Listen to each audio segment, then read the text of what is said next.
మా వైఫ్ కి pregnancy delivery date వచ్చినప్పుడు వేరే ప్రైవేట్ హాస్పిటల్కి వెళ్ళాము. ప్రైవేట్ హాస్పిటల్కి వెళ్తే అక్కడ డెలివరీ చేశారు. డెలివరీ చేస్తే పాపకి కొంచెం పొట్టు లోపల ఎయిర్ ఫామ్ అయిపోయి అది ప్రాబ్లం వచ్చింది. హాస్పిటల్లో కరెక్ట్ గా డయాగ్నోస్ చేయలేదు. అది డయాగ్నోస్ చేయకపోతే మా సిస్టర్ డాక్టరే తను ఈ హాస్పిటల్ రిఫర్ చేస్తే ఇక్కడికి వచ్చాము. ఇక్కడ Yoga sir, Manisha madam, Ashish sir, doctor Aparna madam and NSC team వీళ్ళందరూ మా పాపని చాలా జాగ్రత్తగా చూసుకున్నారు. Yoga sir and team surgery చేశారు పాపకి. సర్జరీ అయిపోయినాక పాప విత్ ఇన్ 5 days పాప కొంచెం మళ్ళీ సెట్ అయిపోయింది, నార్మల్ అయిపోయింది. ఇప్పుడు పాపకి ఫీడింగ్ ఇస్తున్నాము.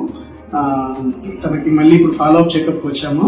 పాప అయితే ఇప్పుడు ప్రజెంట్ అంతా బాగుందని చెప్పారు సార్. సో ఏదైనా అవసరం ఉన్నా కానీ మేము ఉన్నామన్నట్టుగా మాకు ధైర్యం ఇస్తున్నారు. ఈ హాస్పిటల్ కి నా యొక్క ధన్యవాదాలు తెలుపుతున్నాం.